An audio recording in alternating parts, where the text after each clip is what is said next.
আসসালামু আলাইকুম এভরিওয়ান, কেমন আছেন সবাই? আশা করছি সবাই ভালো আছেন। আলহামদুলিল্লাহ আমিও ভালো আছি।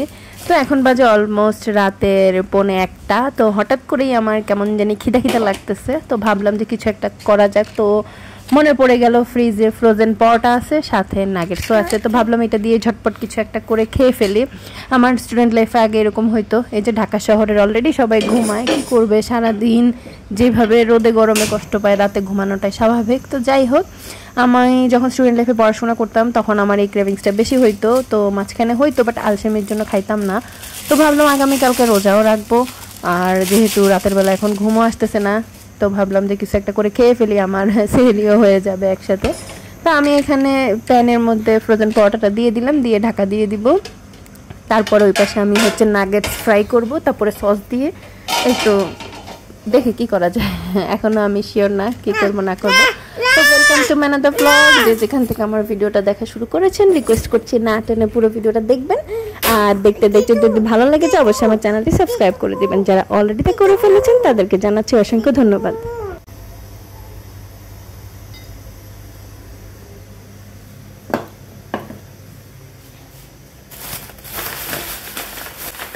পা টিপে টিপে চোরের মতো করে কাজ করছি, কারণ কোনো শব্দ করা যাবে না, শব্দ করলে সবাই ঘুম থেকে উঠে যাবে এই ভয়ে। তো যাই হোক, আমি প্যানে তেল দিয়ে এসেছি। এখন এখান থেকে 4-5টার মতো নাগেটস নিব, বেশি নিব না, বেশি প্রয়োজন নাই। এত রাতে এত খাওয়া যাবে না, এমনিতেই ওয়েটটা অনেক বেশি, ডায়েট করেও কোনো লাভ হচ্ছে না। যেহেতু আমার মেয়েটা এখনও ছোট, তাই ডায়েট ওভাবে করছি না। তো যাই হোক, আমি এখানে 4 পিস নাগেটস নিয়ে নিয়েছি। এখন এটাকে উল্টে পাল্টে ফ্রাই করে নিব। এখানে আমি একটা সস রেডি করে ফেলবো এখন, মানে যেই সসগুলো আমি নামাইছি, soya sauce, oyster sauce, barbecue sauce আর চিলি সস, এগুলা দিয়ে হালকা একটু মেখে টেখে নিব। লবণ টবণ দেওয়ার প্রয়োজন নেই, কারণ সসে এনাফ লবণ আছে।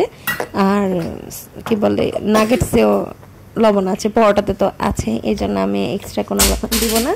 এখানে যা আছে সেটাতেই হয়ে যাবে। তো যতইভাবে শব্দ করব না, টুকটাক শব্দ হয়েই যায়, এটাই আসলে নিয়ম। তো আমি এখানে একটু পেঁয়াজ নিয়েছি, রসুনও নিয়েছি। আমি ভেবেছি নাগেটসটা ভাজা হয়ে গেলে আমি প্রথমে তেলের মধ্যে পেঁয়াজ দিয়ে দিব, তারপরে রসুন দিয়ে দিব। আমার এরপরে সসগুলো দিয়ে দিব, তারপরে নাগেটসগুলোও দিয়ে দিব। এখন দেখি শেষমেশ কি করতে পারি, কারণ যখন এইরকম হুটহাট কিছু করি তখন ডিসিশনটা শুধু চেঞ্জই হতে থাকে। তো এদিকে পরোটাটা একটু উল্টে দিয়ে আমার হঠাৎ মনে পড়লো যে চুলায় তো পরোটা দিয়ে এসেছি, খেয়ালই ছিল না পরোটার কথা। তো এখানে এসে উল্টে দিলাম, দেখলাম যে একটু ওভারকুকড হয়ে যাচ্ছিল আর কি, যেতে যেতেও গেল না এইরকম। তো একটু চেপে চেপে দিচ্ছি। এদিকে নাগেটসটাও এক পাশ হয়ে গেছে, এটা আমি এখন উল্টে দিব। আর খালি মনে হচ্ছে, আমি যেহেতু রান্নাঘরের দরজা লাগায় কাজ করছি, তো মনে হচ্ছে যে মেয়েটা যদি ঘুম থেকে উঠে যায় তখন কি হবে। আজকে আবার আমাদের এসিতে প্রবলেম, এসিটা কাজ করছে না। তো আহমদের বাবা আহমদকে নিয়ে আহমদের স্টাডি রুমে শুয়ে গেছে, আর মেয়েটা একা। আমাদের রুমটা প্রচণ্ড গরম, 4 জন আজকে একসাথে ঘুমানো কোনোভাবেই পসিবল না। আর দেখা যাক কি হয়। আসলে এসি ছাড়াও চলা যায় না এমন না, বাচ্চাগুলোর একটু কষ্ট হয়ে যায়, যেহেতু ওদের বাই বর্ন হাঁপানির সমস্যা আছে, কোল্ড অ্যালার্জি আছে, সব কিছু মিলাই। তো এই যে আমি হালকা একটু পানি নিয়ে নিলাম, মনে হচ্ছিল পানি দিলে ভালো হবে, এই জন্য পানি দিয়ে একটু মিক্স করে নিচ্ছি। মিক্স চামচ ইউজ করতে মন চাচ্ছিল না, কারণ শব্দ হবে। এখন কোনো শব্দ করা যাবে না, এখন চোরের মতো কাজ করতে হবে। তো যাই হোক, আমার নাগেটসটা হয়ে গেছে, আমি এখন নাগেটসটা তুলে নিব। আর প্যানের আগুনটা বন্ধ করে দিয়েছি পরোটার, ওটা ওখানেই থাক, সমস্যা নাই। ভাবতেছি নাগেটসগুলোকে ছোটো ছোটো কিউব করে নিব, মনে হলো এরকম হলে ভালো হবে। তো দেখি কি করা যায়, আসলে কত কিছু মাথায় আসে। আগে আম্মু যখন বাসা থেকে কোনো দিকে যেত, আমার ঈদ হয়ে যেত, আমি যে কি হাবিজাবি রান্না করতাম। রান্না করার ফ্যাসিনেশন আমার ছোটোবেলা থেকে, আমার খুব ভালো লাগে রান্না করতে। আর সবসময় মনে হইতো যে আমি ডিফারেন্ট কিছু খাবার রান্না করি, মানে রেসিপি তৈরি করার একটা টেন্ডেন্সি আমার মধ্যে ছিল।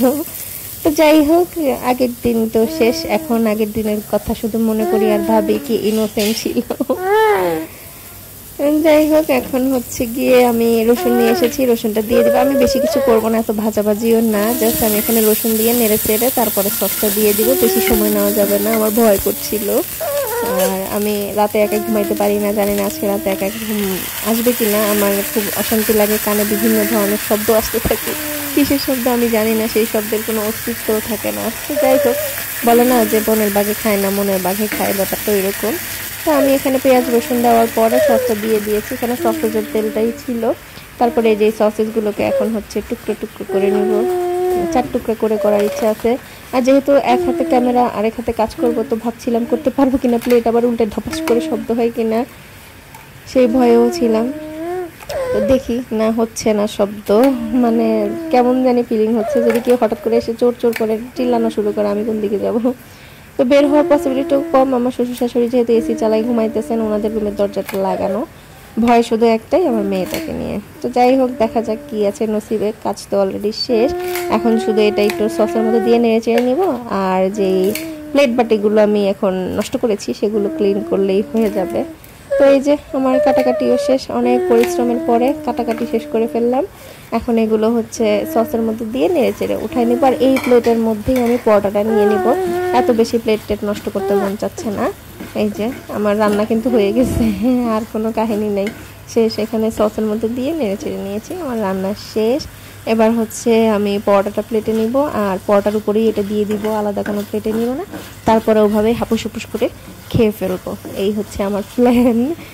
তারপরে দেখে তো খুব ভালো লাগতেছে, জানি না কেমন। আমার মনে আছে একবার আমি ডিপ থেকে মুরগি বের করে সেটাকে গরম পানিতে দিয়ে ডিফ্রোস্ট করেছিলাম, তারপর সেটার চিকেন ফ্রাই করেছি আমি। আর আমার ভাইটা, সে ঘুমায় নাই, সে বুঝতে পারছিল আমি কিছু একটা করতেছি, সেজন্য সে জেগেছিল। আমি ভাগ্য ভালো 2 টুকরা চিকেন করেছিলাম।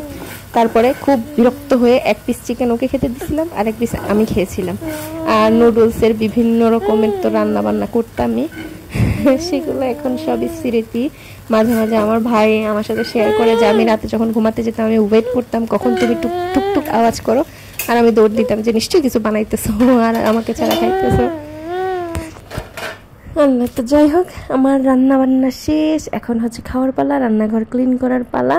তো আজকের ভিডিওটা আর বেশি বড় করছি না, এখানে আমি শেষ করে দিচ্ছি। আর লুকটা তো দেখতেই পারতেছেন, দেখতে যেরকম সুন্দর, নিশ্চিত খেতে আরও বেশি মজা হবে। তো এতক্ষণ ধরে যারা আমার ভিডিওটি দেখেছেন, রিকোয়েস্ট করছি আমার চ্যানেলটি সাবস্ক্রাইব করে দিবেন। যারা অলরেডি তা করে ফেলেছেন তাদেরকে জানাচ্ছি অনেক অনেক ধন্যবাদ। এভাবেই আমার পাশে থাকবেন, আর রাতের বেলা এই খাবারটা তৈরি করেও খেতে পারেন। আল্লাহ হাফেজ, আসসালামু আলাইকুম।